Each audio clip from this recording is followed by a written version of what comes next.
पूज्यवर समंत्र भद्रदेव पूजन की महात्म को बढ़ाते हुए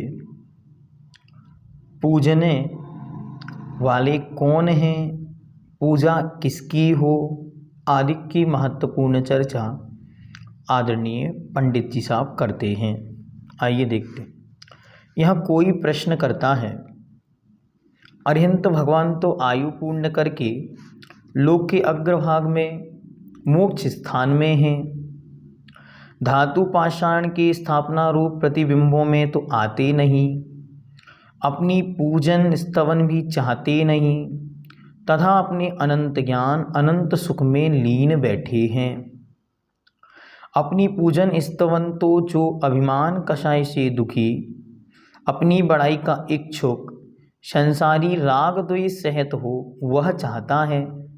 कितनी महत्वपूर्ण बात बतला रहे कि संसारी जीव क्या सोच रहे हैं कि भगवान तो सिद्धलोक में जाकर विराजमान हो गए, अब वहाँ से उनके लौटने का कोई प्रसंग नहीं।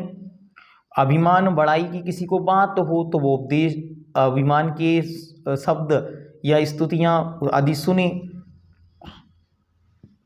संसारी राग द्वेष सहित हो वह चाहता है और वही स्तवन करने से संतुष्ट होता है। भगवान परमेष्टि वीतराग अनंत चतुष्टय स्वरूप में लीन हैं, उन्हें पूजा की चाह नहीं। वे धातु पाषाण के प्रतिबिंबों में आते नहीं, किसी का उपकार करते नहीं, किसी का अपकार करते नहीं, पूजन स्तवन वालों से प्रसन्न होते नहीं, निंदा करने वालों से द्वेष करते नहीं, ना पूजन करने वालों को अच्छे फल देने वाले हैं और ना ही निंदा करने वालों को बुरा फल देने वाले हैं। फिर किस प्रयोजन से अरिहंत जिनेंद्र देव की पूजन स्तवन करना चाहिए? अभी प्रश्न मन में उत्पन्न हुआ तो पंडित जी साहब उत्तर देते हुए कहते हैं, वीतराग भगवान तो पूजन स्तवन चाहते नहीं, परंतु ग्रस्त के परिणाम आत्मस्वरूप की भावना में रुकते नहीं। अगर अच्छी तरह देखें तो आत्मा पर विकल्पों में घूमता रहता, वह अच्छे कार्यों में लगता ही नहीं। और रही बात शुद्ध आत्मा की तो वहाँ ठहरता नहीं, साम्य रूप रहता नहीं, बिना आलंबन के मन रहता नहीं। इसलिए परमात्मा की भावना का आलंबन लेकर वीतराग स्वरूप के ध्यान के लिए विषय कषाय के आरंभ का आलंबन छोड़कर साक्षात परमात्मा स्वरूप का धातुमय पाषाणमय प्रतिबिंबों में संकल्प करके परमात्मा का ध्यान स्तवन पूजन करते हैं, क्योंकि ये आलंबनभूत हैं। इनके माध्यम से साक्षात अरिहंत की अनुभूति उन्हें प्राप्त होती है। पूजन के समय में विषय कषायों के संकल्प का अभाव होने से, दुर्ध्यानों के छूटने से, अपने परिणामों की विशुद्धता के प्रभाव से अशुभ कर्मों का रस सूख जाता है। देखो पूजन करने से क्या होता है, तो पहला अशुभ कर्मों का रस सूख जाता है, अर्थात अशाता वेदनी मंद पड़ने लगती है। अशुभ कर्मों की स्थिति घट जाती है, अनुभाग घट जाता है, वही पाप कर्मों का रस सूख जाता है। अशुभ कर्मों की स्थिति घट जाती है, अनुभाग घट जाता है और पाप कर्मों का अभाव होता है। परिणामों की विशुद्धता के प्रभाव से शुभ प्रवृत्तियों में रस बढ़ जाता है। शुभ आयु के शिवा समस्त कर्मों की प्रकृतियों की स्थिति घट जाती है।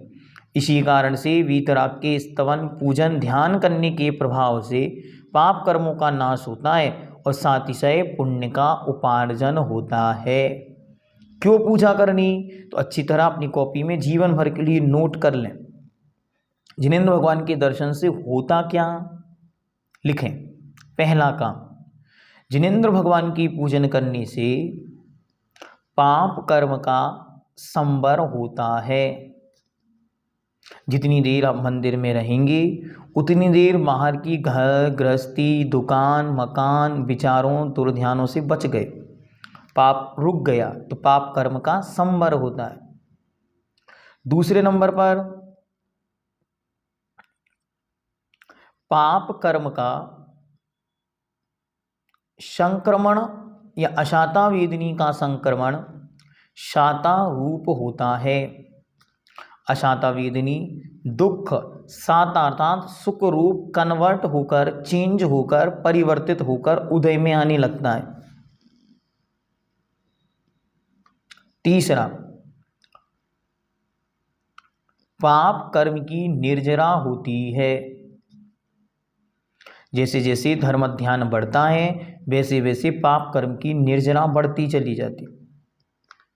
चौथा, सातिशय पुण्य का आश्रव बंध होता है। सातिशय अर्थात स्पेशल क्वालिटी वाला, स्पेशल क्वालिटी वाला पुण्य आश्रव को प्राप्त होता है। चार काम हुए।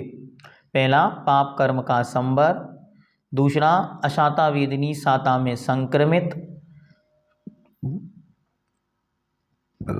तीसरा, पाप कर्म की निर्जरा। और चौथा, सातिशय पुण्य का आश्रव बंध। इसलिए रोज पूजन करनी है।